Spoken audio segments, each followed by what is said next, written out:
السلام عليكم ورحمة الله. السلام عليكم ورحمة الله. كذا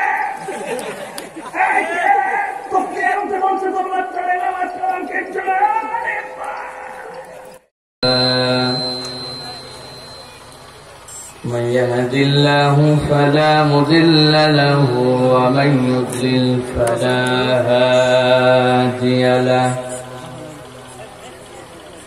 وأشهد أن لا إله إلا الله وحده لا شريك له وأشهد أن سيدنا وحبيبنا وطبيب قلوبنا محمد الذي أرسل رسوله بالهدى ودين الحق ليظهره على الدين كله. فقد قال الله سبحانه وتعالى في كلامه المجيد وفي فرقان الحميد. أعوذ بالله من الشيطان الرجيم.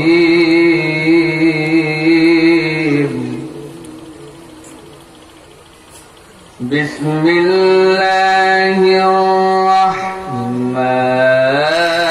الرحيم.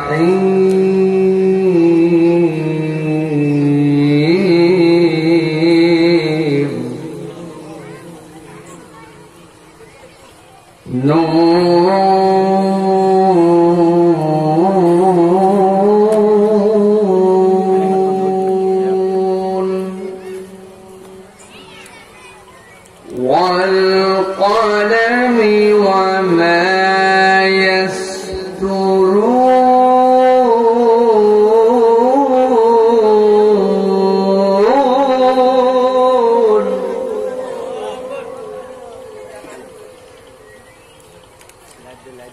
ما أنت بنعمة ربك بمجنون.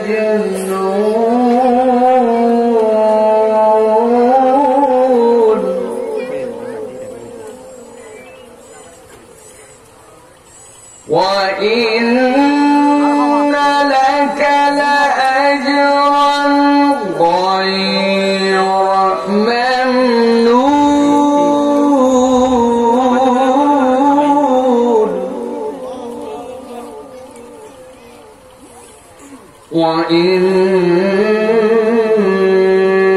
وإنك لعلى خلق عظيم.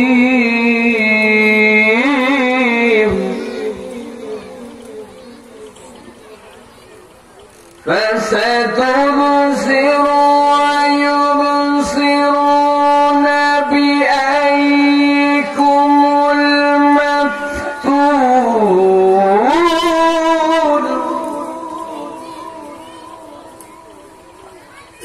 إن ربك هو أعلم بمن ضل عن سبيله وهو أعلم بالمهتدين.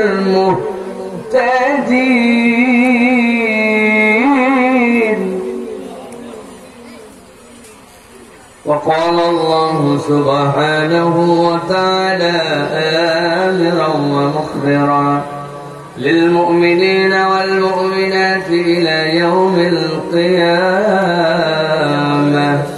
إن الله وملائكته يصلون على النبي يا أيها الذين آمنوا صلوا عليه وسلموا تسليما.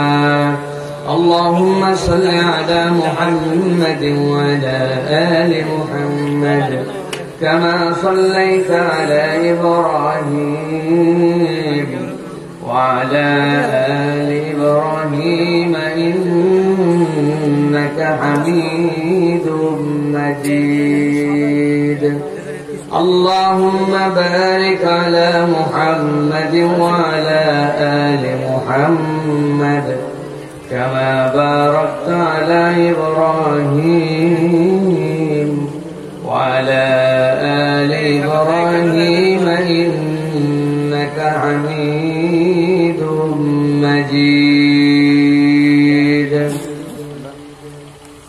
الحمد لله আল্লাহ রাব্বুল আলামিনের কাছে কৃতজ্ঞ হচ্ছি যে আল্লাহ রাব্বুল আলামিন আমাদেরকে আজকের এই মোবারক মাহফিলে কক্সবাজারের অন্তর্গত ফকিরের কবর বাজার চত্বর ইসলামী তরুণ কাফেলার উদ্যোগে 10ম বার্ষিক তাফসীরুল কোরআন মাহফিলে আমাদেরকে হাজির করেছেন।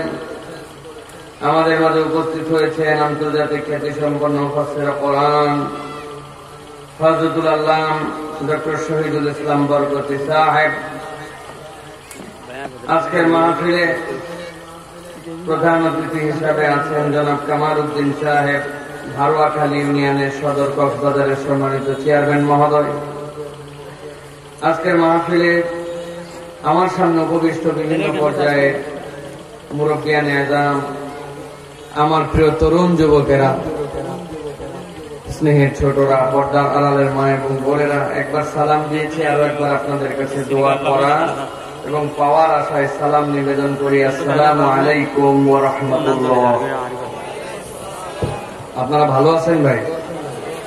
আমার কথা কি আপনি স্পষ্ট শুনতে পাচ্ছেন? আপনারা পরিষ্কার? আলহামদুলিল্লাহ।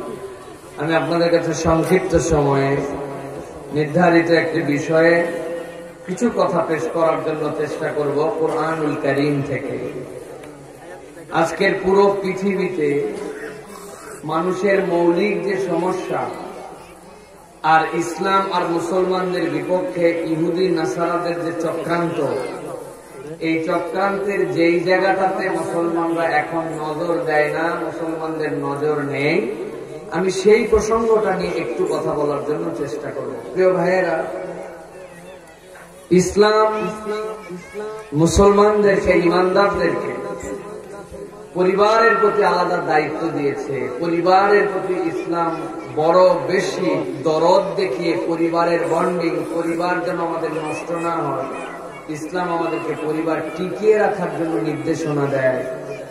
রাসূলুল্লাহ সাল্লাল্লাহু আলাইহি ওয়াসাল্লাম কিভাবে আমাদের পরিবারগুলো সুন্দর হবে, স্বামী স্ত্রীর সম্পর্ক সুন্দর হবে, কেমন করে আমাদের পরিবারে আমরা আদর্শ মানুষ হব, আল্লাহ রাব্বুল আলামিন রাসূলুল্লাহ সাল্লাল্লাহু আলাইহি ওয়াসাল্লামের জীবন দিয়ে আমাদেরকে সেটা শিক্ষা দিয়েছেন, ঠিক কিনা? দেখেন, আমেরিকায়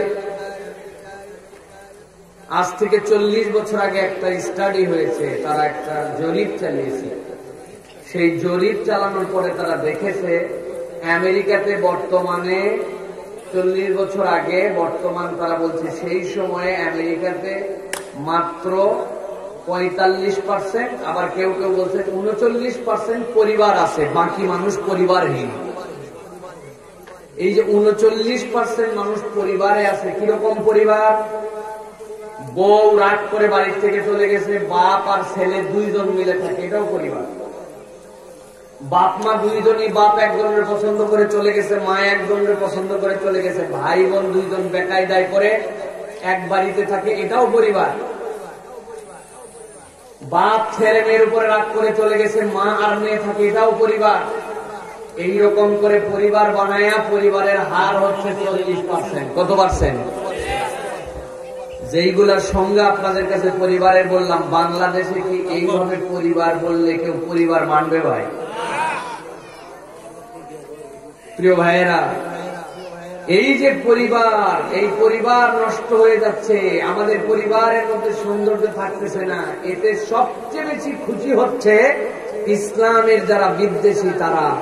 মুসলমানদেরকে যদি পরিবারহীন করে দেওয়া যায়, বাপ মার সাথে সন্তানের সম্পর্ক নষ্ট করে দেওয়া যায়, স্বামী স্ত্রীর মধ্যে বন্ধন যদি দূরে চলে যায়, তাহলে পরিবারের এই ছেলে পেলে গুলাকে বখাটে বানানো, পরিবারের মধ্যে অনিসলাম ঢুকায় দেওয়া, এটা সবচেয়ে সহজ, ঠিক কিনা?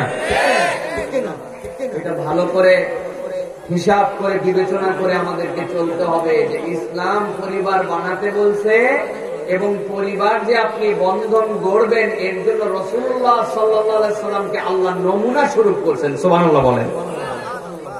নবী করিম সাল্লাল্লাহু আলাইহি সাল্লাম পরিবারের জন্য আপনার আমার জন্য নমুনা। তিনি কেবল পরিবারের জন্যই নমুনা নয়, সব কিছুর জন্য আল্লাহ রাব্বুল আলামিন তাকে নমুনা স্বরূপ আপনার আমার কাছে প্রেরণ করেছেন।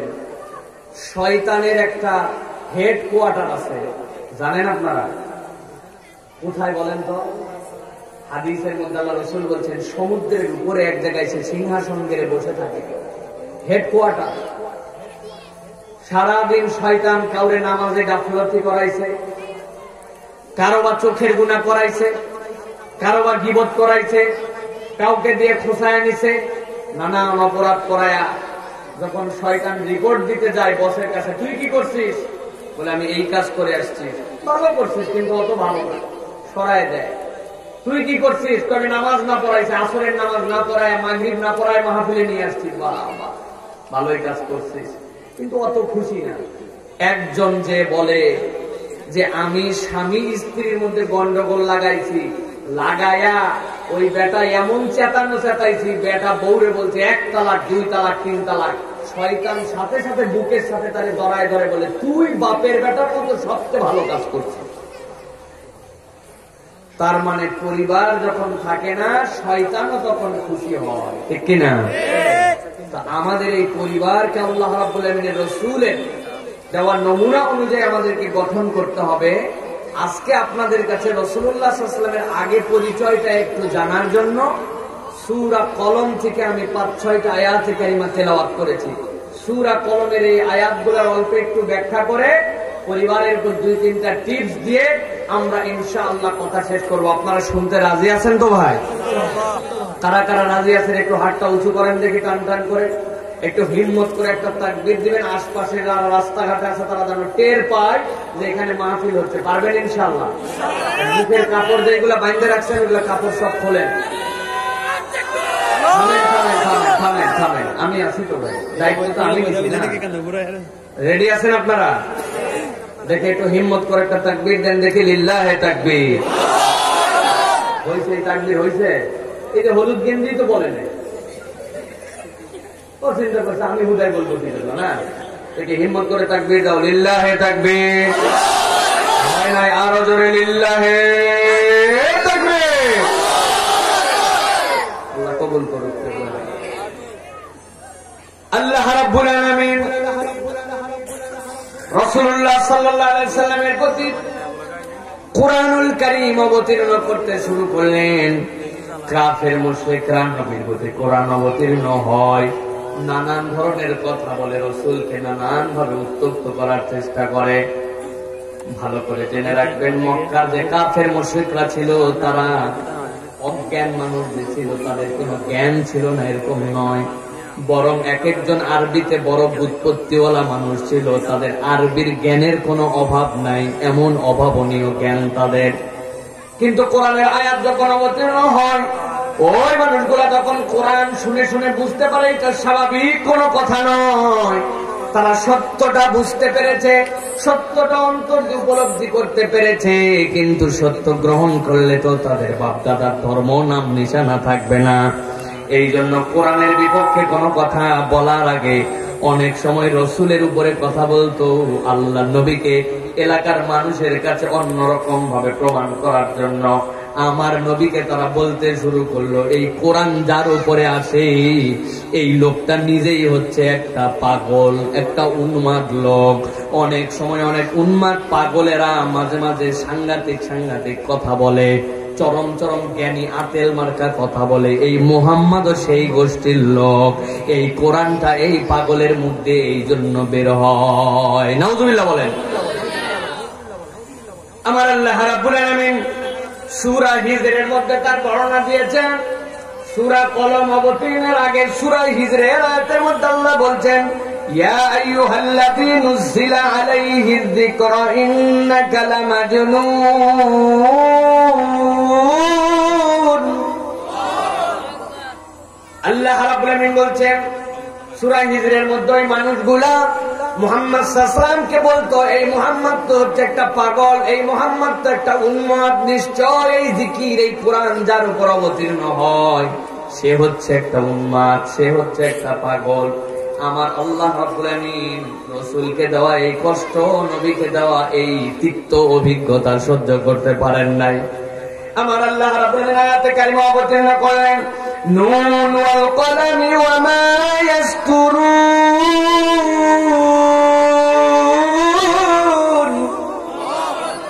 আমার আল্লাহ রাব্বুল আমিন বলেন, ও আরবের পণ্ডিতরা যারা মুহাম্মদ সাল্লাল্লাহু আলাইহি ওয়াসাল্লামের প্রতি অবতীর্ণ বাণী নিয়ে বিভিন্ন কথা বলছো, আমি তোমাদের কাছে জিজ্ঞাসা করি, কত বড় বাপের বেটা বলো তো একটু নুন।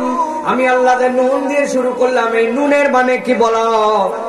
আবু জেহেল, উতবা, সাইবা আরবির পণ্ডিত একজন আরেকজনের মুখের দিকে তাকায় আর অবাক হয়ে যায়। জীবনে অনেক কিছু শুনছি, কিন্তু আরবিতে অনেক কিছু লিখেছে, কিন্তু এই রকম ভাবে তো কোনো কথা আমরা শুনি নাই। কোন একটা অক্ষরের আবার মানে কি এইটা তো বুঝলাম না। আল্লাহ রাব্বুল আমিন বলছেন, নুন বলে তোমাদেরকে অক্ষম করলাম, এবার দ্বিতীয় অক্ষম তোমাদেরকে করতে চাই। আরবের মানুষের কাছে আল্লাহ দুইটা কসম খাইলেন, অভিনব দুইটা কসম। আল্লাহ বলছেন, ওয়াল কলামি ওয়া মা ইয়াসতুরুন। আমার আল্লাহ বললেন কসম কলমে, ওয়া মা ইয়াসতুরুন। ইয়াসতুরুনের তাফসীরের ভিতরে মুফাসসিররা ব্যাখ্যা করেছেন, ওই কলম দিয়ে যারা লেখে ফেরেশতা কুল, ওই ফেরেশতাদেরও কসম। আবু জেহেল, উতবা, সাইবা অবাক হয়ে গেল। তারাও কসম খাইতো। আরবের মানুষ কিসের কসম খাইতো? লাতের কসম, উজ্জার কসম, মানাতের কসম, কাবার কসম, আল্লাহর কসম, রব্বুল কাবা, কাবের রব, কাবার রবের কসম। এইটাও আরবের লোকেরা বলতো, কিন্তু জীবনে কোনোদিন শুনে নাই কলমের নাকি আবার কসম খাওয়া যায়, আবার কলম দিয়ে যে লেখে তার নামেও নাকি কসম খাওয়া যায়। আল্লাহু আকবার। আমার আল্লাহ রাব্বুল আলামিন এই দুইটা কসম করলেন, যে মুফাসসিররা ব্যাখ্যা করছেন এই যে কলমের কসম আল্লাহ করলেন, এই কলমের মুরাদ কি? মাল মুরাদু বিল কলম, কলম দ্বারা উদ্দেশ্য কি? ঠান্ডা মাথায় বোঝেন। তাফসীরের ভিতরে আছে তিন ধরনের উদ্দেশ্য কলম দ্বারা বোঝানো হয়েছে। একটা কলম হচ্ছে রব্বুল আমিন সর্বপ্রথম যে কলমকে সৃষ্টি করেছেন, ওই কলম সৃষ্টি করার পরে আল্লাহ রাব্বুল আমিন মানুষকে দুনিয়ায় পাঠানোর আগে ওই মানুষেরা কিয়ামত পর্যন্ত অনাগত যত মানুষ আসবে তাদের জীবনে কি করবে আর কি করবে না। ওই যে আমার এক ভাই আলোচনা শুনতেছে আর বাদাম কিনে নিয়ে এসছে, মুখের মধ্যে বাদাম চালান দিচ্ছে, ওই লোক যে বাদাম খাবে, কয়টা বাদাম খাবে, ওই হিসাবটা পর্যন্ত ওই কলম দিয়ে রব্বুল আলামিন আপনার আমার দুনিয়াতে আসার আগেই লেখাইছেন। সুবহানাল্লাহ বলেন। দুই নম্বর কলম কারে বলে? কলমের শপথ আল্লাহ করলেন। দুই নম্বর কলম হচ্ছে আল্লাহ রাব্বুল আমিন বুঝাতে চান, ওই মানুষের কলম দ্বারা বোঝানো হয় তাকদীর। একটা মানুষ দুনিয়াতে আসার পরে তার তাকদীর কেমন হবে? দেখা যায় একটা মানুষ বড়ই ভালো, বড় ইমানদার, বড় আমল, তার আমল কন্টিনিউ চলতেছে, কিন্তু শেষ জীবনে জীবনের কোন একটা পর্যায়ে আসার পরে ওই মানুষটা বকে যায়, ওই মানুষটা দিনের থেকে সরে যায়। এত বড় বড় দাড়িওয়ালা হঠাৎ করে একদিন দেখছেন ক্লিন শেভ হয়ে শার্ট প্যান্ট পরে ঘোরাফেরা করে, দেখছেন না আপনারা? মধ্যে কয়েকদিন পানি দিয়ে ঘুরছে, হঠাৎ করে দেখে চিনাই যায় না, এই লোক আবার দেখি জিন্সের প্যান্ট পরে।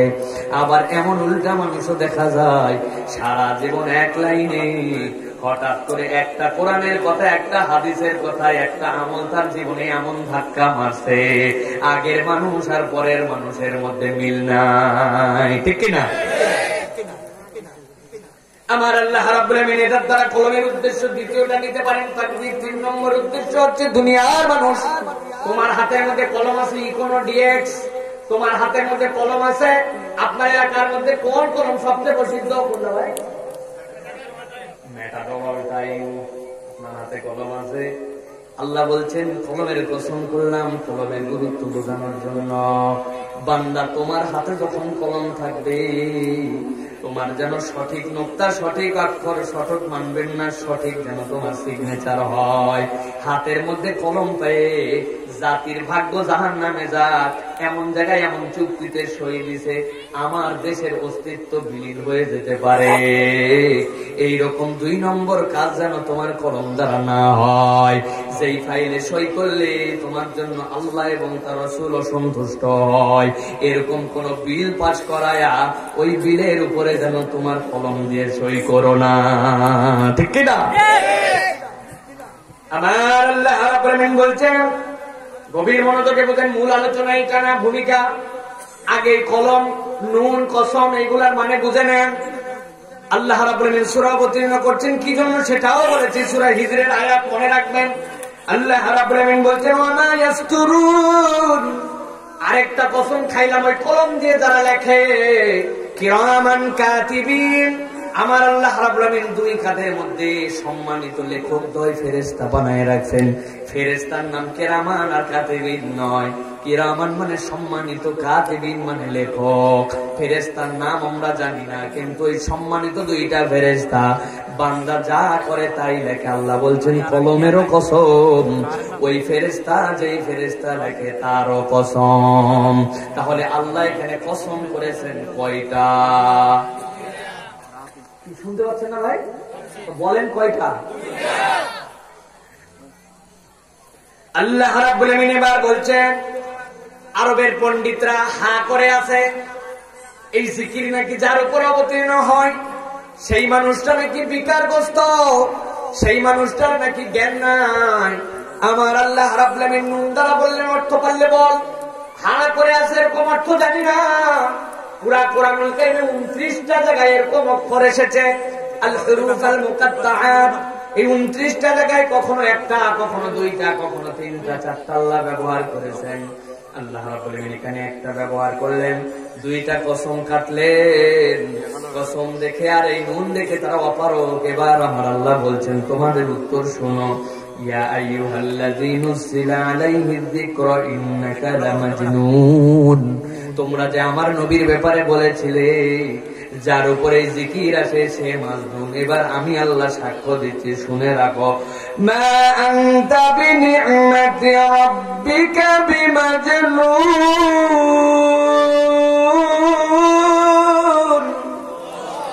আমার আল্লাহ রাব্বুল আলামিন বললেন, আমি রব্বুল আলামিন সাক্ষ্য দিচ্ছি, রাসূল আপনার ব্যাপারে আমি গ্যারান্টার হচ্ছি, মা বিআনতা, আমি আল্লাহ জানাইলাম আপনি কখনো নন বিনি'মাতি রাব্বিকা বিমাজনুন, আপনি কখনো কখনো পাগল নন, কখনো কখনো উন্মাদ নন।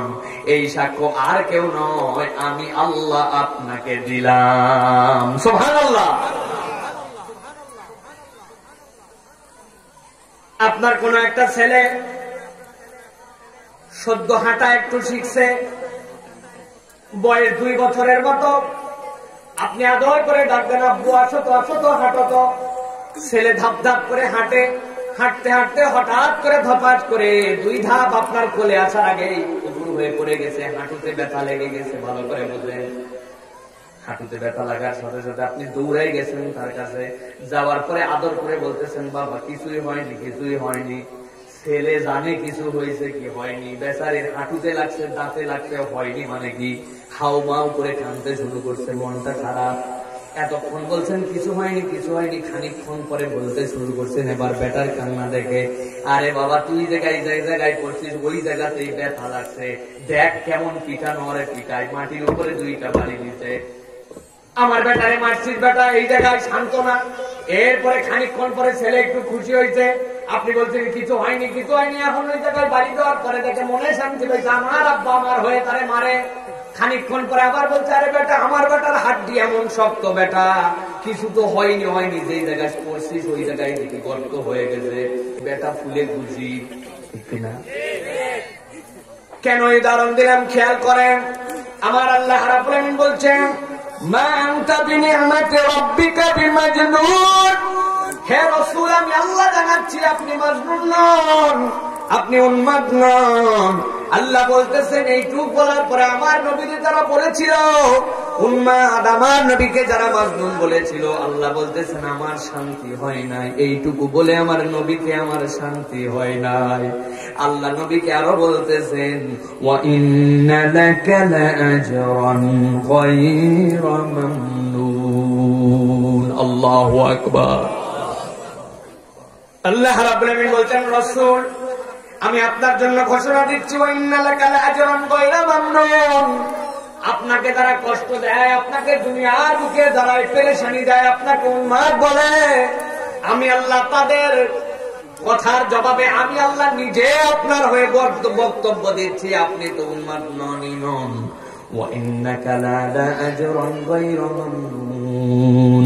আমি আল্লাহ আপনার মনের শান্তির জন্য আপনাকে এমন নিয়ামত দিব যেটা নিরবিচ্ছিন্ন ভাবে আপনার উপরে বর্ষিত হতেই থাকবে। সুবহানাল্লাহ। গায়রা মামনুন, মামনুন মানে নিরবিচ্ছিন্ন। মামনুন মানে কি? নিরবিচ্ছিন্ন। এই যে একটু আগে বিদ্যুৎ ছিল না, আবার বিদ্যুৎ আসলে এটা বিচ্ছিন্ন। নিরবিচ্ছিন্ন মানে কি? যার মধ্যে কোনো বিচ্ছিন্নতা নাই, এইটার শুরু এইটার শেষ অনবরত ভাবে চলবে।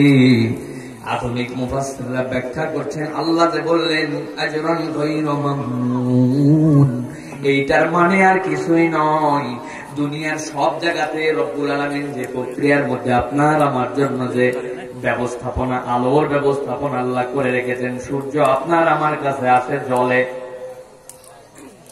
যখন আপনার এখানে সূর্য আছে তখন আপনার এখানে দিন, কিন্তু এই মুহূর্তে আপনার এখানে রাত। আমেরিকার নিউ ইয়র্কে এখন দিন, সকালবেলা এখন ফজর সেখানে হয়েছে, ঠিক কিনা? আবার দেখা যাবে ওই যে আমেরিকার যেখানে এখন সূর্য, ওইখান থেকে সূর্য উদয় হওয়ার পরে আস্তে আস্তে অস্তমিত হবে। পৃথিবীর আবার নতুন কোন একটা দেশে সূর্যোদয় হবে, আবার কোন একটা সূর্যোদয় হবে। 24 ঘন্টার এই সূর্যের ব্যাপ্তিতে কিন্তু একটা প্রক্রিয়া চলতেছে, চলমান আছে, আছে কিনা? ভালো করে বোঝেন প্রিয় ভাইয়েরা, এই যে 24 ঘন্টার দিন রাতে চলমান যে প্রক্রিয়া, এই প্রক্রিয়া যতক্ষণ পর্যন্ত চলমান থাকবে, তার মানে যেখানে সূর্য উঠবে সেখানে ফজর, যেখানে সূর্য ডুববে সেখানে মাগরিব, যেখানে সূর্য মাথার উপর থেকে একটু গেলে যাবে সেখানে জোহর। পুরা পৃথিবীতে এই যে সূর্যের চক্র, সব সময় কোথাও ফজর, কোথাও জোহর, কোথাও মাগরিব। এই পুরা পৃথিবীর মধ্যে 1 সেকেন্ডের জন্য ওয়াক্তের পরিবর্তন বন্ধ থাকে না, ওয়াক্ত হতেই থাকে, আবার হতে থাকে, শেষ হয়, হতে থাকে, শেষ হয়। পৃথিবীর যেখানে ওয়াক্ত হয় সেখানে মুয়াজ্জিনের কণ্ঠে উচ্চারিত হয় হাইয়া আলাস সালাহ, আযানের দিকে আসো, কল্যাণের দিকে আসো, হাইয়া আলাল ফালাহ, কল্যাণের দিকে আসো, সালাতের দিকে আসো। কিন্তু এই সালাত আর কল্যাণের দিকে আসার আগে মুয়াজ্জিনের কণ্ঠে আল্লাহ নিরবিচ্ছিন্ন ভাবে উচ্চারণ করান আশহাদু আল্লা ইলাহা ইল্লাল্লাহ, আশহাদু আন্না মুহাম্মাদুর রাসূলুল্লাহ। পৃথিবীতে 1 সেকেন্ডের জন্য আমার নবীর নাম বন্ধ আল্লাহ করান না। সুবহানাল্লাহ। আর একটা বিষয় খেয়াল করেন, আল্লাহ রাব্বুল আলামিন যে আমার নবীকে বললেন ওয়া ইন্না লাকা লাআজরান গায়রা মামনুন,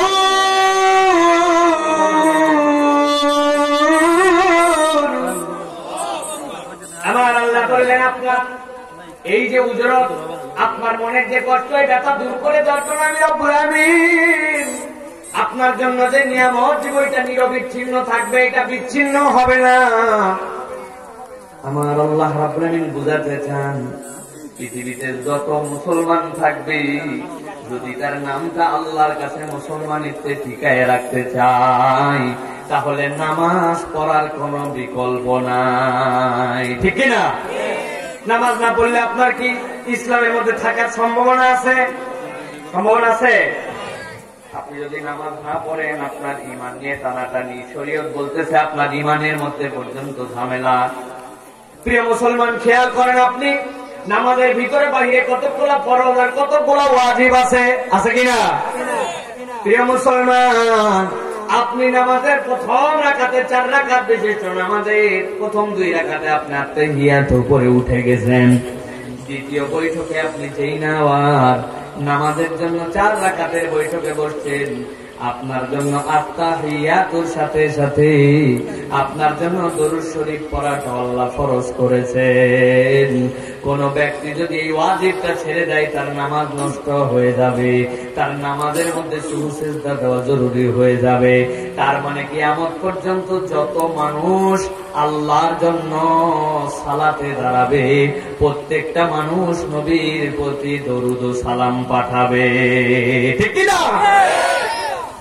আমার আল্লাহ এই জন্য বলছেন ওয়া ইন্না লাকা লাআজরান গায়রা মামনুন।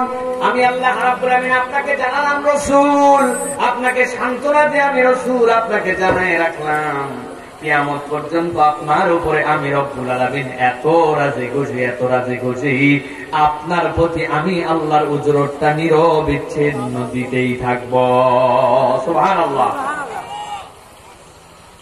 এবার আল্লাহ রাব্বুল আলামিন বলছেন কাউন্টার কারে বলে দেখেন, আরবের মানুষ রাসূলুল্লাহ সাল্লাল্লাহু আলাইহি ওয়াসাল্লামকে নিয়ে উপহাস করে, আরবের মানুষরা রাসূলুল্লাহ সাল্লাল্লাহু আলাইহি ওয়াসাল্লামকে পাগল করে বেড়ায়। সবচেয়ে বড় আল্লাহর নবীর সাথে যে দুশমনী, এই কাজটা সবচেয়ে বেশি সার্বক্ষণিক করত, তার নাম আবু লাহাব। তার নাম কি? লাহাব মানে জানেন? লাহাব মানে হচ্ছে আগুনের স্ফুলিঙ্গ। আপনি কোন একটা চুলার মধ্যে অনেকগুলা খড়ি দিছেন, দিয়ে চুলাটা জ্বালায় দিছেন, চুলাটা জ্বালানোর সাথে সাথে এখনো হাঁড়িটা উপরে চাপাতে পারেন নাই, আলো থাক বা না থাক। আপনারা কথা শুনতেছেন তো ভাই? আমি পড়ালেখা করে কথা বলতেছি, আপনাদের ছোট মাহফিল বড় মাহফিল এই হিসাব আমার নাই।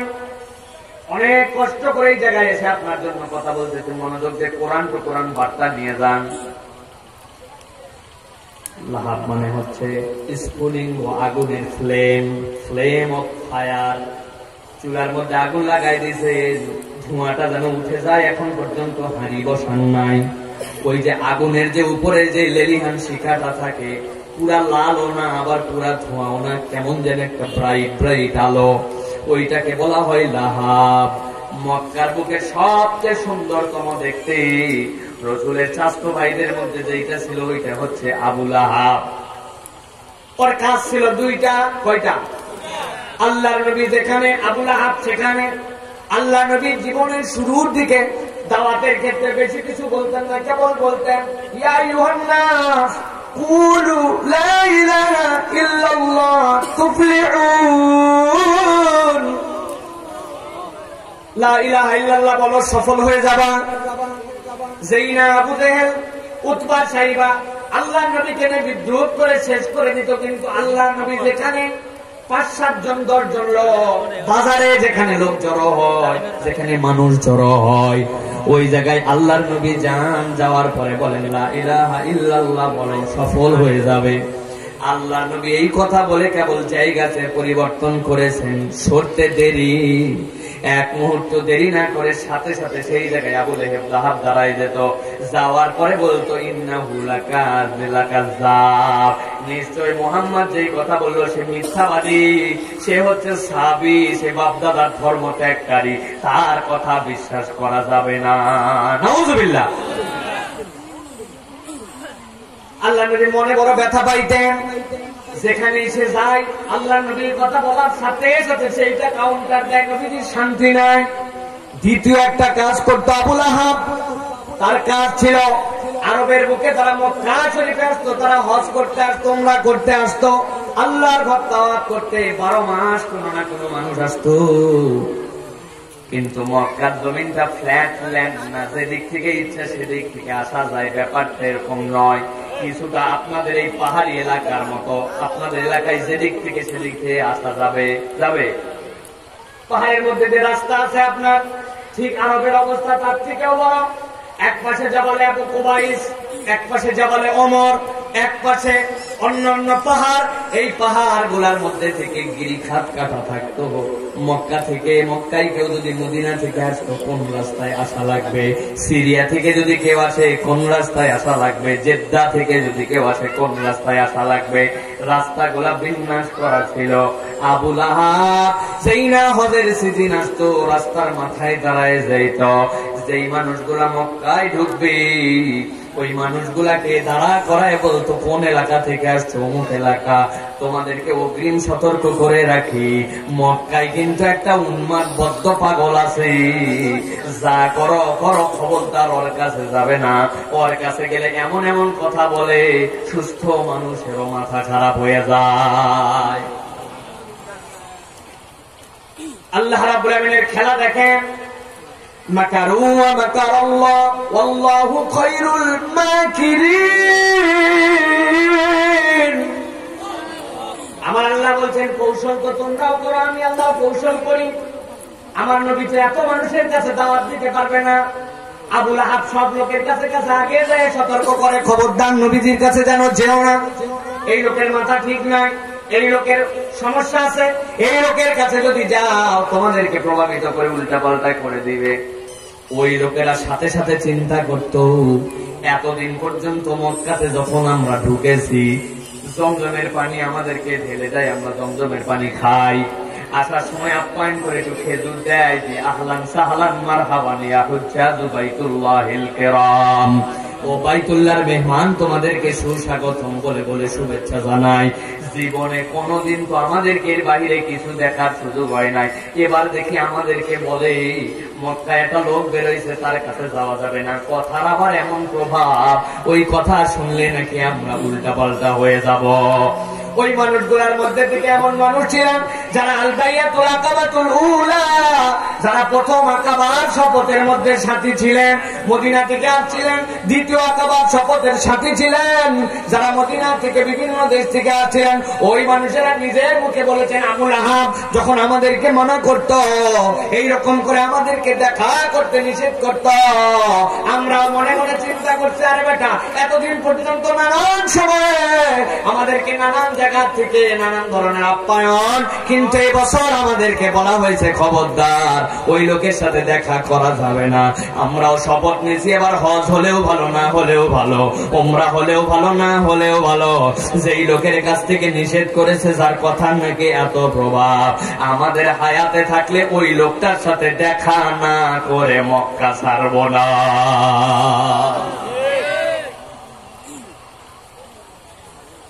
আল্লাহ নবী সাল্লাল্লাহু আলাইহি ওয়াসাল্লামের সাথে দিনের বেলা দেখা করতে পারে না। যখন সন্ধ্যা হয়ে যায়, রাত গভীর হয়, মক্কা ছেড়া চামুন্ডারা চলে যায়, কিছু পাহারায় পাঠায়। ওই সময় দেখে আল্লাহ নবী কাবার চত্বরে এসে বসে আছেন। আল্লাহ নবী তখন কালামুল্লাহ শরীফ তেলাওয়াত করেন। যখন নবী কালাম তেলাওয়াত করেন, তারা অবাক হয়ে যায়, এইরকম কথা তো আমরা কখনো শুনি নাই। চ্যালেঞ্জ দিয়ে নবীজি মানুষের কাছে বলতেছেন, যালিকাল কিতাবু লা রাইবা ফীহি হুদাল লিল মুত্তাকিন। আল্লাহু আকবার। আমার আল্লাহ রাব্বুল আমিন রাসূলকে বলতে বললেন, রাসূল আপনি বলেন, যালিকাল কিতাবু লা রাইবা ফীহি হুদাল লিল মুত্তাকিন।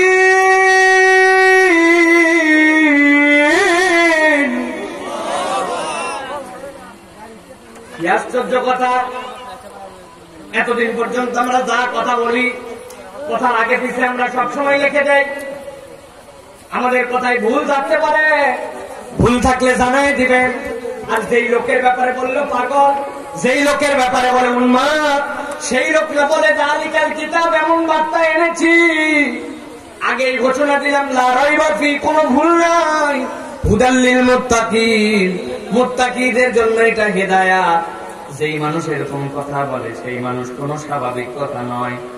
বাইয়াতুল আকাবাতুল উলার সাথীরা বলতেছেন, আমরা নবীজির কাছে আসার পরে বেশিক্ষণ লাগে নাই, 3টা আয়াতে কারিমা কেবল শুনেছি।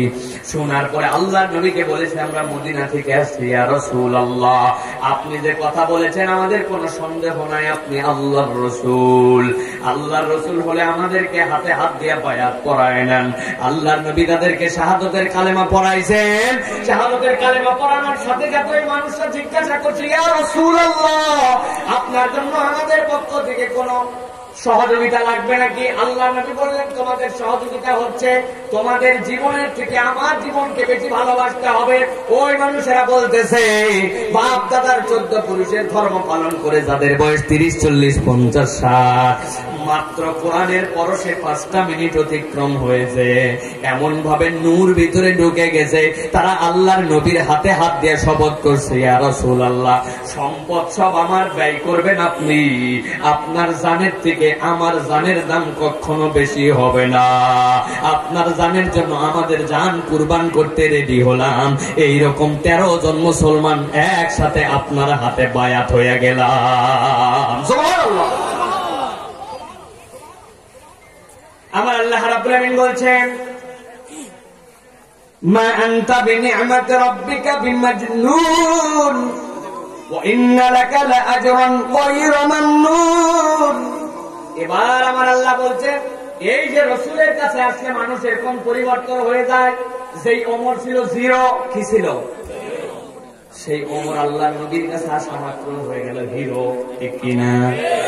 তলোয়ার উঁচু করে আসছিল, নবীরে শেষ করবে, অল্পক্ষণ 5 মিনিটের মধ্যে আল্লাহর নবীর সাথে বসে আবার তলোয়ার উঁচু করছে, করে বলছে পিছনে পিছনে আসো, আমি ওমর সামনে যাচ্ছি। কোন বাপের বেটা যদি থাকে, স্বামীকে হারায় ফেলতে চাও, বিধবা হয়ে যেতে চাও, সন্তানদেরকে এতিম বানাতে চাও, আসো আমার সামনে আসো।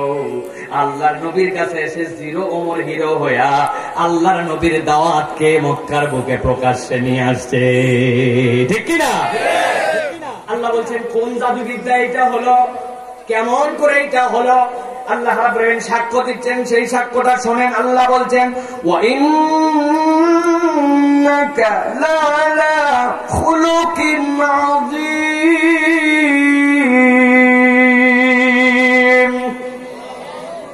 আমার আল্লাহ বললেন আমি আপনাকে একটু আগে সাক্ষ্য দিয়েছি, আপনাকে নিরবিচ্ছিন্ন আমি রব্বুল আমিন আপনার জন্য নিয়ামত দিব। আমি আল্লাহ আপনাকে জানাচ্ছি, আমি আল্লাহ নিজে সার্টিফিকেট দিচ্ছি ওয়া ইন্নাকা লাআলা খুলুকিন আযীম। আমি আল্লাহ আপনাকে এক মহান মহান মহান চরিত্রের উপরে প্রতিষ্ঠিত করেছি। সুবহানাল্লাহ বলেন। এই প্যান্ডেল কত হাত লম্বা আপনাদের কাছে মাপ আছে কিনা? এই প্যান্ডেল কত হাত প্রস্থ আপনাদের কাছে মাপ জানা আছে কিনা? আপনাদের কাছে মাপ না থাকলেও ডেকোরেটর আলাদা জানে, কারণ টাকা নেওয়ার সময় কত হাত লম্বা আর কত হাত প্রশস্ত এটা হিসাব মিলাইয়া চুক্তি করছে, ঠিক কিনা? ভালো করে বুঝলেন প্রিয় ভাইয়েরা। ওয়া ইন্নাকা লাআলা খুলুকিন আযীম। আমার আল্লাহ রাব্বুল আলামিন বললেন দুনিয়ার মানুষ আরে সমুদ্রের তল কত বিশাল তল, অতল তল খুঁজে পাওয়া যাবে না, ভুয়া কথা। সমুদ্রের একটা নিচ পর্যন্ত তল আছে কিনা? আসমান ওইটা কত উঁচু জানেন নাকি? আজকে এই ব্যাখ্যা দিতে যাবো না। আসমান বিশাল উঁচু, প্রথম আসমানের টিকিরও নাগাল পায় নাই, কেবল মঙ্গল গ্রহ পর্যন্ত গেছে। এরকম 1000 মঙ্গল গ্রহ পার করার পরে আসমানে যাওয়া লাগবে, সে বিশাল ইতিহাস। কিন্তু আমার আল্লাহ বলছেন রাসূল চাইলে ওই আসমান, ওই জমিনের নিচ, ওই সমুদ্রের পরিধি দুনিয়ার মানুষ জেনে নিতে পারবে, কিন্তু আমি আল্লাহ আজিম দ্বারা আপনাকে সম্বোধন করলাম। আপনার চরিত্রের মাধুর্য এত বেশি এত বেশি এত উৎকর্ষিত, ওইটার তল ওইটার দৈর্ঘ্য বস্তু কিয়ামত পর্যন্ত মানুষ খুঁজে পাবে না। সুবহানাল্লাহ বলেন। এর মানে কি? মানে কি? মানে হচ্ছে তুমি যদি তোমার পরিবার চালাতে চাও, তুমি যদি তোমার কৃষি চালাতে চাও, তুমি যদি তোমার অফিসারি চালাতে চাও, তুমি যদি মাদ্রাসা চালাতে চাও, তুমি খতিবগিরি চালাতে চাও, তুমি মাহফিল চালাতে চাও, চেয়ারম্যান হতে চাও, কিয়ামত পর্যন্ত এমন এমন পদ আসবে যেই পদ এখন তুমি জানো না, সেই পদের নাম কি? আমি আল্লাহ বললাম ওই পদগুলোর ম্যানেজমেন্টের দায়িত্ব যদি পূর্ণাঙ্গভাবে করতে চাও, আমি আল্লাহ রাব্বুল আলামিন দায়িত্ব দিলাম ওয়া ইন্নাকা লাআলা খুলুকিন আযীম। আমি রাসূলের চরিত্রের মধ্যে এগুলো ঢুকাই দিয়ে রাখছি। কিয়ামত পর্যন্ত মানুষ তাদের পথের দিশা নবীর জীবন থেকে খুঁজবে, কিন্তু আমার নবীর জীবন থেকে পথের দিশা পাওয়া শেষ হবে না।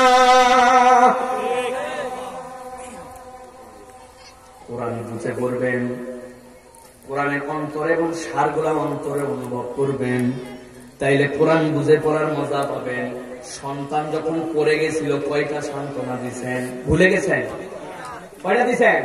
তিনটা। আবার দুইটা বলেন কেন? প্রথম বলছেন বাপ কিছু হয় নাই, দ্বিতীয় বলছেন এই জায়গায় মার দিচ্ছি, 3 নম্বর বলছে আমার বাপ এমন মজবুত, আমার বাপ কইলি জায়গায় ব্যথা পাইছে, ও পাম্পটি পায়ে ফুলে গেছে। আমার আল্লাহ কি বলছেন?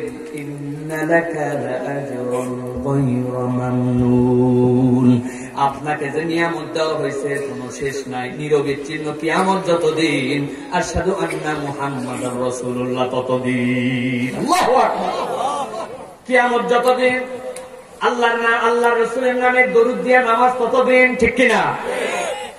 আমার আল্লাহ রাব্বুল আমিন বলছেন ওয়া ইন্নাকা লাআলা খুলুকিন আযীম, আপনাকে আমি মহান চরিত্রে অধিষ্ঠিত করেছি।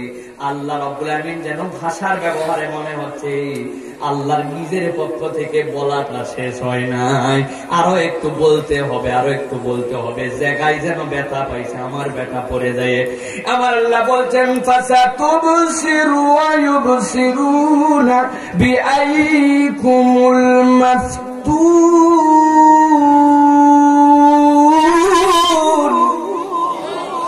আমার আল্লাহ বলছেন ফাসাতুবসিরুনা ইউবসিরুন, যারা আমার নবীকে বলতেছে ইয়া আইয়ুহাল্লাযী নুসিলা আলাইহিজ যিকরা ইন্নাকা লামাজনুন, তোমরা তারা কথা বলেছিলে, আমি আল্লাহ তাদেরকে বলছি ফাসাতুবসিরু ওয়া ইউবসিরুন, অচিরেই তোমাদের সাথে খেলা হবে, অচিরেই তোমাদেরকে দেখা হবে।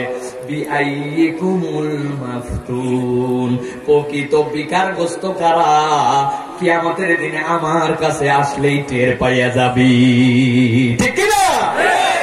এই আয়াতে কারিমা আলেম উলামাকে সাহস যোগায়, কি যোগায়? আমার আল্লাহ বুঝাতে চান যারা ইসলাম নিয়ে কটাক্ষ করে, নবীর দেওয়া আদর্শ দ্বারা বলে তাদেরকে নানান ভাবে হয়রানি করে, নবীর দেওয়া তরিকা অনুযায়ী যারা প্রচার করতে গেলে যাদেরকে বাধা দেওয়া হয়, যাদেরকে টিটকারি করে মোল্লা মুন্সি নানান ধরনের ক্রিটিসাইজ মূলক ডায়লগ দিয়ে তাদের পথকে রুদ্ধ করতে যাওয়া হয়। আমার আল্লাহ বলছেন ভয় পাওয়ার কোনো কারণ নাই। ফাসাতুবসিরু ওয়া ইউবসিরুন, আমি আল্লাহর কাছে আসো, দেখা হবে প্রকৃত সত্যবাদীকে। আমার আল্লাহ বলছেন বিআইয়িকুমুল মাফতুন, ওই দিন যাওয়ার পরে আসল অপরাধী, আসল বিকারগ্রস্তকে আমি আল্লাহ ওই দিন দেখাইয়া দিব, ঠিক না? সুতরাং এই দিন নয়, আরো দিন আছে, তাই না ভাই? তবে মাঝে মাঝে এই দিনেও আল্লাহ খেলা দেখাইয়া দিয়ে থাকে না?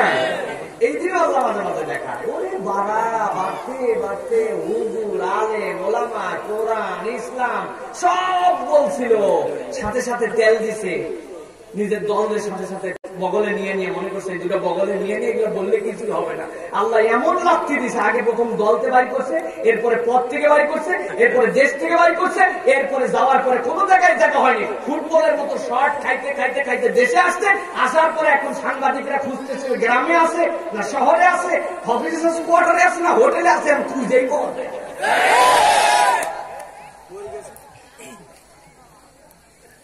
আমার আল্লাহ রাব্বুল আমিন বলছেন, ভালো করে শোনেন, কথাটা শুনলে মনে হবে আল্লাহ বোধহয় আজকে অবতীর্ণ করছেন সকালবেলা। আল্লাহ বলছেন ইন্না রাব্বাকা হুয়া আ'লামু বিমান দাল্লা আন সাবিলিহি ওয়া হুয়া আ'লামু বিল মুহতাদিন।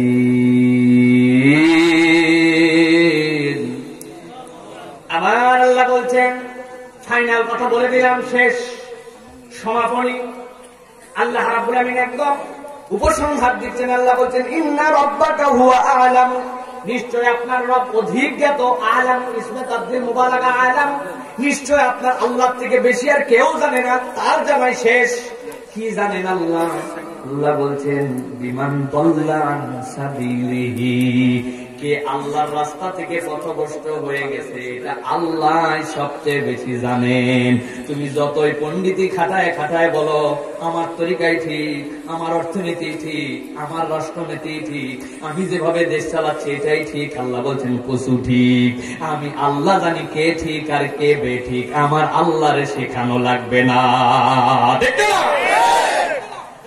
আমার আল্লাহ রাব্বুল আলামিন বলছেন ওয়া হুয়া আ'লামু বিল মুহতাদিন। আমার আল্লাহ বলতে আমি এটাও জানি কে সঠিক রাস্তার উপরে আছে।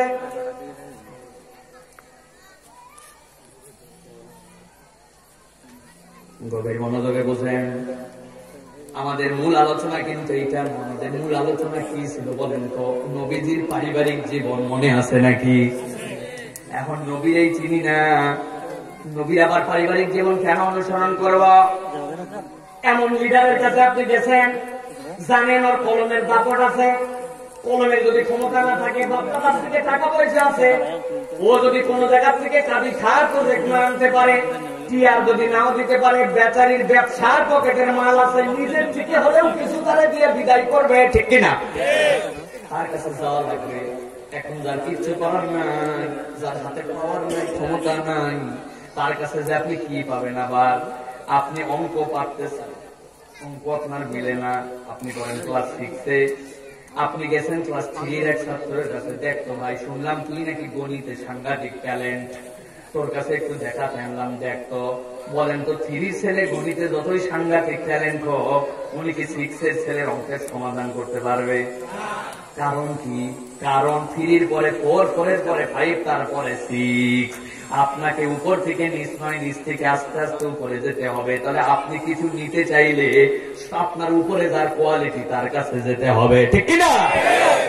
এখন আপনি আপনার পরিবার সুন্দর করতে চান, ইহুদি নাসারাদের পরিবারতান্ত্রিক যে সমস্যা, সেই সমস্যা মেটাতে চান, আল্লাহ রাব্বুল আমিন বলছেন কার কাছ থেকে নিবে? আমি আল্লাহ তার সার্টিফিকেট দিলাম, তার কাছ থেকে তো নেওয়া লাগবে নাকি? চরিত্র সার্টিফিকেট তো আপনার এলাকার চেয়ারম্যান সাহেব দেয়, দেয় না? চেয়ারম্যান সাহেবের কাছে গেছে, বৃদ্ধ হয়ে গেছে, লাঠি ধরে ধরে বলছে, চেয়ারম্যান সাহেব আমার একটুখানি আমার একটা চারিত্রিক সনদ দিয়ে সই করে দেন তো। চেয়ারম্যান তাকায় চিনে ফেলছে, এটা কে রে? তোর আবার কি জন্য লাগবে? আগের কাম আর করতে পারি না। আগের কাম করতে পারিস না মানে কি আগে কি কাম করছি? চেয়ারম্যান কিন্তু জানি, তারপরে তো খোঁচাচ্ছে, কই লজ্জা দেন কেন? আগে বেচারি এলাকার 1 নম্বর গরু চোর ছিল, বিভিন্ন জায়গায় শীত কাটে গরু চুরি করছে, গরু চুরি করার পরে কি জানি মন্ত্র করে দিত, গরু ডাকতো না পর্যন্ত, ভুল করে গরু ট্রাকে উঠে যায়। কিন্তু এখন বয়স হয়ে গেছে, আর গরু চুরি করতে পারে না, এখন বয়স্ক ভাতার সার্টিফিকেট লাগবে। চেয়ারম্যান লেখে অমুক, পিতার নাম অমুক, আমার এলাকায় আমার জানার মতে উনার চেয়ে সুন্দর চরিত্রওয়ালা মানুষ নাই, আমি তার সার্বিক মঙ্গল কামনা করি। গরু চোরের সার্টিফিকেট দিচ্ছে, গম চোর, সমস্যা আছে কোন? সব এলাকার না, 2-1 আছে। এখনকার চেয়ারম্যান আলহামদুলিল্লাহ মেম্বারের চাপে আর এলাকার চাপে অন্তত গম চুরি আর করতে পারে না। কিন্তু আমার আল্লাহ রাব্বুল আমিন বলছেন এটা কোন গরু চোরের সার্টিফিকেট চেয়ারম্যানের দ্বারা নয়। তুমি যে ওখান থেকে আইটেমটা পাবে, তুমি যে ওখান থেকে রসদ পাবে, এর গ্যারান্টার হচ্ছে আমি আল্লাহ। আমি আল্লাহ বললাম ইন্নাকা লাআলা খুলুকিন আযীম।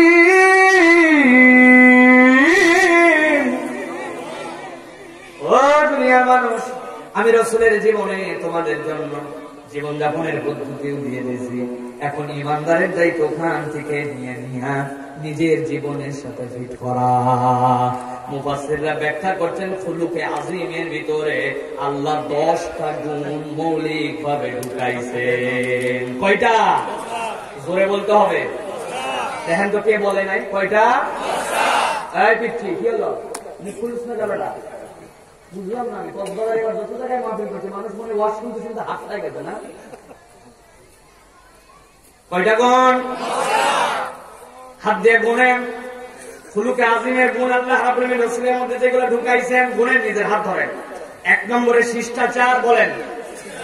2 নম্বরে ভদ্রতা, 3 নম্বরে নম্রতা, 4 নম্বরে দয়া দাক্ষিণ্য, 5 নম্বরে বিশ্বস্ততা, 6 নম্বরে সততা, 7 নম্বরে সহিষ্ণুতা, 8 নম্বরে দানশীলতা, 9 নম্বরে আতিথেয়তা, 10 নম্বরে মানবিকতা। আমার আল্লাহ রাব্বুল আমিন আমার রসুলের মধ্যে এই সবগুলা গুণ দিয়ে দিয়ে ভরপুর করে দিছিলেন। সুবহানাল্লাহ। আজকে আমরা সংক্ষিপ্ত সময়ে দুই একটা বিষয় একটুখানি আলোচনা করার চেষ্টা করব। আল্লাহ রাসূল সাল্লাল্লাহু আলাইহি ওয়াসাল্লামের সাহাবী সাদ ইবনে হিশাম ইবনে আমের রাদিয়াল্লাহু তাআলা আনহু একদিন আম্মা জান আয়েশা রাদিয়াল্লাহু তাআলা আনহার কাছে গেলেন। যাওয়ার পরে নতুন মানুষ, অনেক সিনিয়র সাহাবী নয়, জুনিয়র আবেগ আয়েশা সিদ্দিকা রাদিয়াল্লাহু তাআলা আনহার কাছে বলছেন, ইয়া উম্মাতুল মুমিনিন, আমার নবীর চরিত্রের দু একটা গুণ আমাকে একটু বলবেন, একটু বলবেন নাকি আমার নবী কেমন ছিল খেয়াল করেন। সাদ ইবনে হিশাম ইবনে আমের যেই নাই কথা জিজ্ঞাসা করেছেন, সাথে সাথে আয়েশা সিদ্দিকা রাদিয়াল্লাহু তাআলা আনহা একটু রাগ হয়ে গেছে, মনটা খারাপ হয়ে গেছে। তারে বলতেছেন, ফা ইন্না খুলুকা নাবিয়্যিল্লাহি সাল্লাল্লাহু আলাইহি ওয়াসাল্লাম কানাল কুরআন। ও সাদ, শুনে রাখো, শুনে রাখো, আমার নবীর চরিত্রের একটা জিনিস খুঁজতে আসছো, আমি পুরাটাই বলে দেই। আমার নবীর চরিত্রই ছিল হচ্ছে কোরআন। পুরা চরিত্রটাই কোরআন। কোরআন সাক্ষ্য দিচ্ছে এবার কেমন করে নবীর চরিত্র পুরাটাই কোরআন। আল্লাহ রাব্বুল আমিন কোরআনুল কারীমের মধ্যে এই দুনিয়ার মানুষের জন্য বলতেছেন, নবীর যে 10টা গুণের কথা বললাম, আল্লাহ কোরআনুল কারীমের মধ্যে মহানুভবতা সম্পর্কে 315টা আয়াত অবতীর্ণ করেছেন। আল্লাহ রাব্বুল আমিন আল্লাহ নবীর সত্যবাদিতা এবং সত্যবাদিতার গুরুত্ব নিয়ে 145টা আয়াত এনেছেন। আল্লাহ নবী সাল্লাল্লাহু আলাইহি ওয়াসাল্লামের যে ধৈর্য এবং অন্যদের ধৈর্য অবলম্বনে নিয়ে আয়াত আসছে 90টা, ক্ষমার আয়াত আসছে 43টা, অনুগ্রহের আয়াত আসছে 42টা, আমানতের আয়াত আসছে 40টা, প্রতিশ্রুতি পূরণ করার আয়াত 29টা, ন্যায় পরায়ণতার আয়াত 24টা, আল্লাহর নবী এবং মানুষের সহনশীল হওয়ার পরামর্শ দিয়া কোরআনে আয়াত আসছে 15টা। কোরআনের পাতায় পাতায় খুঁজলে দেখবেন আমার নবীর জীবন আর জীবন, ঠিক না? আয়েশা সিদ্দিকা রাদিয়াল্লাহু তাআলা এরপরে বলছেন, ও দুনিয়ার মানুষ শোনো, নবী করিম সাল্লাল্লাহু আলাইহি সাল্লামের জীবন যদি তুমি একটু দেখতে চাও। জিজ্ঞাসা করেছিলেন, নবীর জীবন কেমন? তুমি কি কোরআন পড়ো না? তিনি তারপরে পড়তে শুরু করলেন। নবীর জীবনের মৌলিক 4টা গুণ সবচেয়ে বড় গুণান্বিত ছিল। কয়টা? এই 4টা যদি কেউ ঠিক করে ফেলতে পারে, ওই মানুষটা দুনিয়ায় থাকতে জান্নাতের সার্টিফিকেট নিয়ে জান্নাতে ঢুকে যাবে। আয়েশা রাদিয়াল্লাহু তাআলা পড়তে শুরু করেন একই হাদিস। ওই হাদিসের মধ্যে তিনি বলতেছেন, কদ আফলাহাল মুমিনুনা আল্লাযীনা হুম ফি সালাতিহিম খাশিউন ওয়াল্লাযীনা হুম আনিল লাগwi মুরিদুন। আমার আল্লাহর নবীর ক্যারেক্টার নিয়ে আয়েশা বলেন, তুমি কি সূরা মুমিনুন পড়ো না? সূরা মুমিনুন কেন পড়তে হবে একটু বোঝেন। আপনি এখান থেকে ঢাকা রওনা হবেন, আপনি গাড়ির যদি ড্রাইভার হন, এখানে গাড়ি চালাতে পারেন কে কে ভাই? হাত তুলেন একটু। গাড়ি চালাতে পারেন, বাইক চালাতে পারেন কারা? নাই, আরে সব তো বাইকার এখন। দেখেন অর্ধেক মুরব্বীরা সবাই হাত তুলে মুরব্বী ছাড়া। আপনি ঢাকা রওনা হবেন, চকরিয়া যাবেন, কুয়াশাচ্ছন্ন পথ, ডাকাতি হয়। আপনাদের পথ তো আরো পাহাড়ি, আমার কিছু অদ্ভুত লাগছে আপনাদের এখানে আসতে। মাশাআল্লাহ, কি সুন্দর জায়গা। পাহাড়ের পাশ দিয়ে কোল ঘেঁষা পাহাড়। প্রিয় মুসলমান, এখন আপনার পথটা যদি নিরাপদ করতে চান, সড়ক ও জনপথ বিভাগ আপনাকে ইনস্ট্রাকশন দিয়ে দেয়। রোডের থেকে ইনস্ট্রাকশন, সামনে যাওয়ার পরে এরকম করে কি চিহ্ন দিছে, আপনি একটু বামে যাবেন, এরপরে চিহ্ন দিছে এইদিকে ডানে ঘুরবেন, সামনে দেওয়া সেই রকম করে চিহ্ন দিয়ে এখানে টান দিয়ে দিচ্ছে বরাবর। তার মানে সামনে হচ্ছে আপনার জন্য একটা স্পিড ব্রেকার আছে। ব্যাককলের মতো যদি স্পিড ব্রেকারের উপর তুলে দেন, লাফ দিয়া রাস্তার থেকে আপনি নিচে চলে যাবেন, ঠিক না? সামনে সরু রাস্তা, চিহ্ন দিচ্ছে এরকম করে। রাস্তা এদিকে মোটা প্যাট, কিন্তু ওইদিকে যায় চিকন। আপনারা কিন্তু ব্রিজ সাইড দেওয়া চলবে না। চলবে? ড্রাইভারদের জিজ্ঞাসা করছে অ্যাক্সিডেন্ট কেমনে করলি? ওই প্রথমে একটা ভ্যান পাইছি, সাইড দিছি, এরপরে একটা ট্রাক পাইছি, সাইড দিছি, এরপরে বাস, এরপরে একটা ব্রিজ পাইছি, সাইড দিছি, দিয়ে দেখি নদীতে। এখন ব্রিজের সাইড দেওয়া যাবে না। এখন আপনার যে কুয়াশা, এটা শয়তান আপনাকে কুয়াশা বানায় রাখছে। আপনার যে বাঁক, ওগুলো শয়তানের বিভিন্ন ফাঁক। আপনার যে বিরিষ্টিকণ, ওইটা হচ্ছে শয়তান তারা এখানে জাল দিয়ে রাখছে। আমার আল্লাহ রাব্বুল আলামিন ঈমানদারদেরকে বলছেন, ক্বাদ আফলাহাল মুমিনুন আল্লাযীনা হুম ফী সালাতিহিম খাশিউন ওয়াল্লাযীনা হুম আনিল লাগwi মুরিদুন।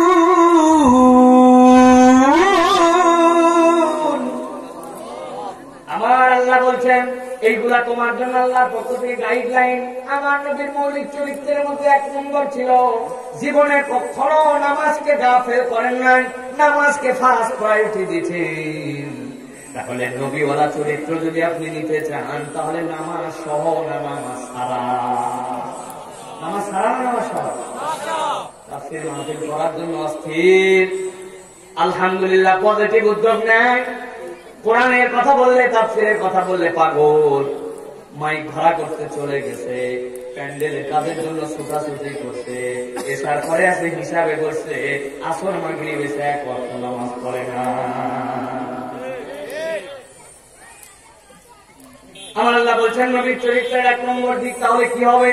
সালাত সংরক্ষণের এই 4টা গুণ আল্লাহ রাব্বুল আলামিনের উপরে পরে বলছেন, হে ওয়াল্লাযীনা হুম আনিল লাগwi মুরিদুন, যারা নিজের মুখে হেফাজত করবে, বাজে কথাবার্তা বলবে না। আমাদের কাজ হচ্ছে কোন পজিটিভ, কোন ভালো কথা নাই, সারাদিন বাজে বক বক বক বক করা, ঠিক কিনা? যা বলা লাগবে তাও বলেন, যা বলা লাগবে না তাও বলেন। আসরের নামাজ পড়েন, সাথে সাথে কয় ইকাইও করে সাথে নিয়ে যায়, 4 স্টলে বসে, ডান পাশে দিবস কমিটির সভাপতি, বামে সেক্রেটারি, মধ্যে ক্যাশিয়ার আছে না? এরপরে প্রবাসীর কি হলো, অমুক বই কি হলো, তার কি হলো, এই সকল ফালতু আলাপ পাইরে চল এখন মাগরিবের নামাজের আযান হয়ে গেছে, চল এখন নামাজে যাই। এরকম মুসলমান আছে কি নাই? আছে কি নাই? আছে মানে কি? আবার আপনি আমি করে ভাই আছে আছে করেন, এখন আমি আমি। আল্লাহ রাব্বুল আলামিন বলছেন, রাসূলের 3 নম্বর আয়েশা সিদ্দিকা রাদিয়াল্লাহু তাআলা থেকে হাদিস, ওয়াল্লাযীনা হুম লিয-যাকাতি ফাঈলুন, তাদের 3 নম্বর চরিত্র হবে তারা যাকাত আদায়কারী। তাদের যদি যাকাত আল্লাহর পক্ষ থেকে ফরজ হয়ে যায়, 1 মুহূর্ত দেরি করে না, হিসাব করে পাই পাই টাকা বের করে দেয়। আমাদের কক্সবাজারেও যাকাত আদায়কারী পাওয়া যায় না, যাকাত দাতা প্রচুর পরিমাণে আছে। যাকাত দাতা শাড়ি কিনে নিয়ে আসে, যাকাতের শাড়ি, যাকাতের লুঙ্গি, এরপরে সেলফি দিয়ে ছবি তুলে যাকাত আদায় করতে। আরে বেকুব, তুমি নামাজ দেখুন তোমার প্রতি ফরজ, তুমি নামাজ আদায়কারী হও, তুমি নামাজ দাতা হও, তুমি রোজা দাতা হও, তুমি যাকাত দাতা হও কেমনে? 1 লক্ষ টাকা আল্লাহ তোমার দিলে, ৯৭,৫০০ টাকার মালিক তুমি, আর ২৫০০ টাকার মালিক কেমনে তুমি? ওটা আল্লাহর টাকা তুমি বের করে দিচ্ছ, তো তুমি যাকাত আদায়কারী হও কেমনে? তুমি যাকাত দাতা হও কেমনে? তোমার না যাকাত আদায় করা লাগবে, ঠিক কিনা? আমরা ভাবলাম যা করে যাচ্ছে দেখাই বেশি। আল্লাহ বলছেন না, পাই পাই হিসাব করে যাকাত আদায়কারী হবে, আর যাকাত ভিত্তিক অর্থনীতি যেন প্রতিষ্ঠিত হয়, ওইটার পক্ষে তুমি থাকবে। তোমার যাকাত ফরজ হয় নাই মানে ওইটার পক্ষে তোমার আর কোনো হেডেকই নাই। এই বাচ্চা কাচ্চা কারা বাঁশি বাজাচ্ছে, বাবা বাজায় না এগুলো, হ্যাঁ বাজায় না, দেখলে আস্তে করে নিষেধ করে, বাঁশি বাজায় না পরে। প্রিয় ভাইয়েরা, আমাদের সমাজে যাকাত তো গেছেই গেছে, এখন সুদ ভিত্তিক সমাজ হয়েছে না? আর কক্সবাজার অঞ্চলে যাতে 1 নম্বর আছে র্যাঙ্কিং এ। এখন মাছ ধরতে যায়, ফিশারি ধুমুক তুমুক, আগে টাকা দিয়ে দেয়, পরে টাকা নেয়। আসরের নামাজ পড়ে মুরব্বীর কাছে আসছে, আর খুব বিপদ, আর খুব বিপদ। কি বিপদ ঘটে? যা 1,000 টাকা হাওলাত দেয়, কোনো টাকা আমার হাতে কোনো টাকা নেই, বাবা আমার হাতে কোনো টাকা নেই। যাও বাবা যাও, অনেক চাপাচাপি করে ধরার পরে না, মুরব্বীর মন গল না, বলছে চাচা তুমি মনে ভুল বুঝছো, তুমি আসলে আজকে শুক্রবার তোমার থেকে আমি তো 1,000 টাকা নিব, আগামী সোমবারে তোমার আল্লাহ 1250 টাকা ফেরত দেবো। সাথে সাথে কইছে যে বৈঠুক আমার হাতে টাকা আছে, দেখ হাতে তো টাকা নেই, তো চাষির কাছে আছে। চাষের কাছ থেকে যে সুন্দর করে টাকা দিয়ে বিসমিল্লাহির রহমানির রহিম বলে শুধু টাকা দিয়ে দিচ্ছে, এরকম লোক আছে না? সুতরাং আল্লাহ রাব্বুল আলামিন বলছেন রাসূলের ক্যারেক্টার করতে চাইলে নামাজ এক, 2 নম্বরে আমি আল্লাহ বললাম বাজে কথা ত্যাগ, 3 নম্বরে যাকাত ভিত্তিক অর্থনীতি এবং সুদকে মুক্ত করার মতো মন মানসিকতা নিতে হবে, আর 4 নম্বরে বলছেন ওয়াল্লাযীনা হুম লিফুরুজিহিম হাফিজুন। আমি আল্লাহ বললাম নিজের লজ্জাস্থান এবং লজ্জাশীল মানুষ হবে, লজ্জাস্থানের হেফাজত করতে হবে। এই লজ্জাস্থানের হেফাজতের ক্ষেত্রে ইমাম তাবারি ইবনে আশুর রাহমাতুল্লাহ আলাইহি বলছেন এই লজ্জাস্থানের হেফাজতের 2টা, একটা জেনাকার সে কখনো হবে না, 2 নম্বরে মানুষ হিসাবে এই মানুষ সব সময় লজ্জাশীল হয়ে চলবে। সুবহানাল্লাহ। নবীজি জীবনে একবার অজ্ঞান হয়ে গেছেন, কয়বার বলেন? কয়বার? নবীজির ফুল লাইফে নবী করিম সাল্লাল্লাহু আলাইহি ওয়াসাল্লাম একবার অজ্ঞান হয়ে গেছেন। কি কারণে? লজ্জার কারণে। আল্লাহু আকবার। এমনি শেষ বয়সে মৃত্যুর পূর্ব মুহূর্তে জ্বরের কারণে নবী করিম সাল্লাল্লাহু আলাইহি ওয়াসাল্লাম অনেক সময় অবচেতন হয়ে থাকতেন, কিন্তু লজ্জায় একবার জ্ঞান হারাইছেন। কাবা ঘর বিনির্মাণ হচ্ছে, সবাই মাথায় করে পাথর নিয়ে আসে, হযরত আসওয়াদ বানাচ্ছে, কাবা বিনির্মাণ হচ্ছে। আল্লাহ রাসূলকে বলল, ভাতিজা দেখছো না সবাই নিজেদের লুঙ্গি খুলে বাচ্চা কাচ্চা মানুষ মাথার মধ্যে করে পাথর আনে, তুমি এত কষ্ট করতেছো কেন? তুমি তোমার নিজের লুঙ্গিটা খুলে বিয়া বানায়া মাথায় করে পাথর আনো। নবীজি কথা শোনেন নাই। যখন ওরা দেখছে হারে মাথায় খুব কষ্ট, খুব কষ্ট, এরকম কষ্ট অবস্থাতে এখন তো পরে এই কথা না শুনলে, অনেক সময় বাচ্চা কাচ্চা কথা না শুনলে জোর করেও বাপ্পা করে দেয় না। নবী করিম সাল্লাল্লাহু আলাইহি ওয়াসাল্লাম লুঙ্গি করে টান দিছে, টান দিয়ে বলছে এই যে নাও, নিয়ে মাথায় করে পাথর দিয়ে নিয়ে আসো, যাও ছেলে। এই কথা বলার সাথে সাথে রাসূলুল্লাহ সাল্লাল্লাহু আলাইহি ওয়াসাল্লাম জ্ঞান হারায় চলে গেছে। সুবহানাল্লাহ। নবী করিম সাল্লাল্লাহু আলাইহি ওয়াসাল্লাম এমন লজ্জাশীল ছিলেন। আল্লাহ রাব্বুল আলামিন বলতেছেন, তাহলে সূরা মুমিনুনের 10টা আয়াত আমাদের জন্য স্পিড ব্রেকার, রাস্তার রেক চিহ্ন দেওয়া, কোন দিকে যাব না যাব। আর এই 4টা হচ্ছে মৌলিক গুণে কোন মানুষ যদি নামাজের ক্ষেত্রে 100% হয়ে যায়, মুখটাকে যদি হেফাজত করে, 3 নম্বর তার অর্থনৈতিক লেনদেনে স্বচ্ছতা আনতে পারে, আর সে যদি লজ্জাশীল মানুষ হয়, সে যদি জেনা, ব্যভিচার, অশ্লীলতা, অসভ্যতা এখান থেকে নিজেকে প্রত্যাহার করে নেয়, আল্লাহ তাকে নবীওয়ালা চরিত্র দিয়া দুনিয়ার থেকে জান্নাতি মানুষ বানায় দিবেন। সুবহানাল্লাহ বলেন। বাকি কাজ তার সহজ হয়ে যাবে। যখন তার হায়া থাকে না তখন তার আর কিছুই থাকে না, ঠিক না ভাই? আগে ক্রিকেট খেলা আমরাও দেখতাম, আমিও প্রচুর ক্রিকেট খেলা দেখছি, খেলছি একসময়। আমি তো ইউনিভার্সিটি পড়া ছেলে, এইগুলো জীবন সব পার করে আসছি এক সময়, প্রিয় ভাইয়েরা। কিন্তু ক্রিকেট খেলা এখন দেখতে এমন লজ্জা লাগে। ক্রিকেট খেলা বাপ মেয়ে ছেলে একসাথে দেখতেছে, ওর মধ্যে এমন বিজ্ঞাপন দেয়, বাপরে বলতেছে আব্বা আমার একটা মেডেল দাও, আব্বা আমিও মেডেল নিব। ওই লোক কি করে মেডেল পাইছে? পিচ্ছি পোলা বাপরে বলছে, বিজ্ঞাপনের মধ্যে দেখাইছে মেডেল দেওয়া। এখনো তো বোঝে নাই কিসের মেডেল। এই মেডেলের বিজ্ঞাপনও ক্রিকেট খেলার ফাঁকে দেখা যায়, ঠিক না? লজ্জা উঠে গেছে আমাদের। আমি তো মাঝে মাঝে বলি, সিমেন্টের বিজ্ঞাপনের সাথে ভাই মহিলার শরীরের কি সম্পর্ক? সমুদ্রের ভিতর থেকে একটা মহিলা ল্যাংটা, আধা ল্যাংটা হয়ে উঠে আসতেছে, বলছে এই সিমেন্ট আপনারা কিনুন। ওই মহিলা, ওই সমুদ্র আর ওই সিমেন্ট, আজও আমি এর মানে বুঝিনি। বুঝছেন কিছু ভাই? আপনাদের এলাকার মানুষ বোঝার কথা। ভ্যাসলিনের বিজ্ঞাপন, শীতকালে মহিলা এত বড় বগল কাটা জামা পরে আছে, হাতের মধ্যে এরকম করে টান দিয়ে দেখাইছে, শীতকালে হাত ফেটে যায়, দাগ হয়ে যায়, অতএব ভ্যাসলিন ব্যবহার করুন আপনারা। আমি বুঝলাম না ভাই, মেয়েরা তো বেশিরভাগ আমাদের বাড়ির ভিতরে থাকে, বাড়ির কাজ করে, ছেলেরা সারাদিন বাইরে কাজ করে। তুমি একটা ছেলের ছবি দিয়ে না বিজ্ঞাপন আরো বেশি দিবে, তুমি মহিলা দেখাও কেন? আসলে তোমার ভ্যাসলিন বিক্রি করার উদ্দেশ্য না, উদ্দেশ্য হচ্ছে ছেলেদের চরিত্র নষ্ট করার জন্য মহিলা দেখানো, ঠিক কিনা? সব জায়গায়, সব জায়গায় ওয়াশরুমের ইউটিউবে ও বাবা এত সোজা। আপনার আগে 7 সেকেন্ড আগে নাসা গানা দেখায়, তারপরে ইউটিউবে ঢুকাবে। কথা বলো। এই জন্য আল্লাহ রাব্বুল আলামিন বলছেন, ওয়াল্লাযীনা লিফুরুজিহিম হাফিজুন। প্রিয় যুবক, বড় কঠিন সময় আমরা আছি ভাই, না চাইলেও আমাদের গুনাহ হয়ে যায়। তোমাকে দীপ্ত শপথ নিয়ে রাসূলুল্লাহ সাল্লাল্লাহু আলাইহি ওয়াসাল্লামের জীবন তোমার জীবনের মধ্যে ঢুকাতে হবে, এর কোনো বিকল্প নাই, নচেত আমরা দুনিয়া আখিরাতে বরবাদ হয়ে যাব। প্রিয় ভাই, সর্বশেষ পরিবারের জন্য একটা টিপস দিয়ে আমার কথা শেষ করে ফেলবো। প্রিয় ভাই, আমি অনেক দূরে যাব, আপনাদের এখানে আমার প্রিয় কয়েকটা ভাই, তাদের অনেক অনুরোধ, অনেক ধরনের তাদের আল্লাহ আমাদেরকে তাদের আদর আহ্বান, এই জন্য কেবলমাত্র আপনাদের এখানে সাড়া দিতে আসছে। প্রিয় ভাইয়েরা, আশা করি আপনাদের কাছে তারপরেও কোরআন টু কোরআন যে কথাগুলো বলেছি এই কথাগুলি আপনাদের অন্তরে যেন ঢুকে যায়। সর্বশেষ বলবো, পরিবারে একটা দায়িত্ব আপনারা নেন প্রিয় ভাইরা, সেটা হচ্ছে বাচ্চাদেরকে আপনারা পরিবারে সময় দেন। আমাদের ফ্যামিলি গুলাতে আমরা আমাদের পরিবারে আমাদের বাচ্চা কাচ্চাকে সময় দেই না। বাচ্চা কাচ্চাকে ফোন কিনে দিছি, বাচ্চা কাচ্চাকে টিভি কিনে দিছি, ট্যাব কিনে দিছি, ডিভাইস কিনে দিছি, বাচ্চাদেরকে আদরও করি না, বাচ্চাদেরকে আমরা এখন পর্যন্ত সময়ও দেই না। প্রিয় ভাইরা, ছোট্ট একটা হাদিস বলি। রাসূলুল্লাহ সাল্লাল্লাহু আলাইহি ওয়াসাল্লাম খুতবা দিচ্ছেন, শেষ হাদিস খেয়াল করেন। হঠাৎ করে আল্লাহর নবী খুতবা থেকে নেমে চলে গেলেন।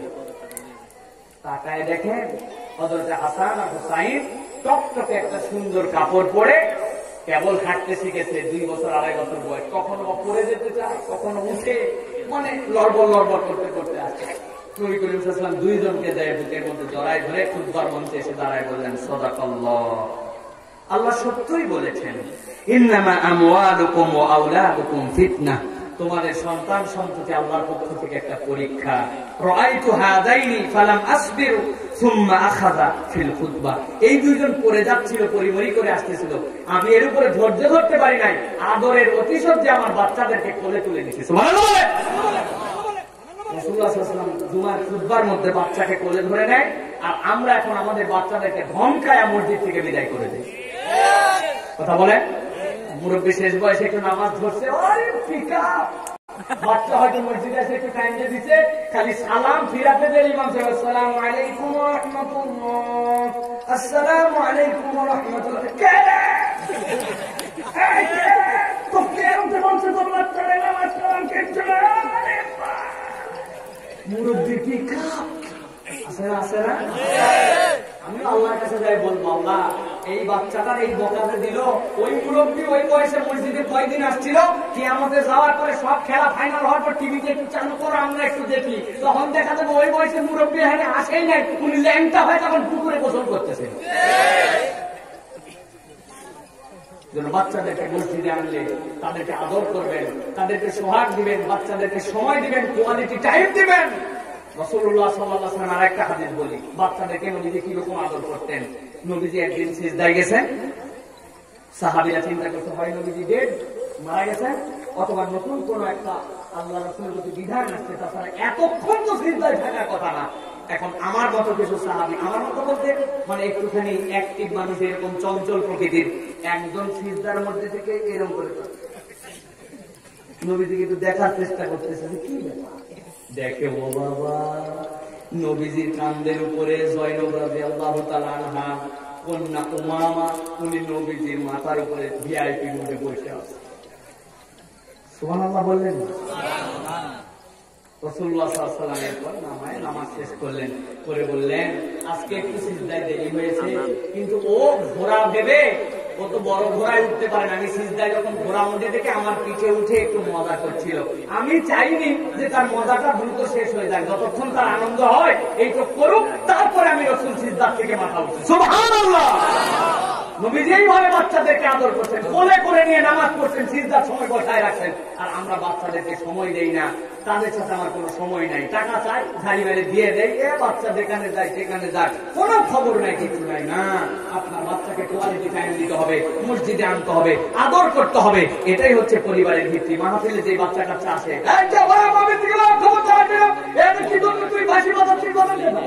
পাশে নিয়ে বসেন, 5 টাকার বাদাম কিনে দেন, বাবা সব মাহফিলে চল, ভিতরে বসতে খাসার কথা শুনুন, আস্তে আস্তে তাহলে অভ্যাস হবে, দিন পালনে আগ্রহী হবে। এইভাবে করে আমাদের সমাজটাকে, আমাদের পরিবারটাকে ইসলামের উপরে কায়েম রাখতে হবে, ঠিক কিনা? আল্লাহ আমাদেরকে তৌফিক দান করবেন। আল্লাহুম্মা আমিন। ওয়া আখির দাওয়ানা আলহামদুলিল্লাহি রাব্বিল আলামিন। হাযা মা ইনদি ওয়াল ইলমু ইনদাল্লাহ।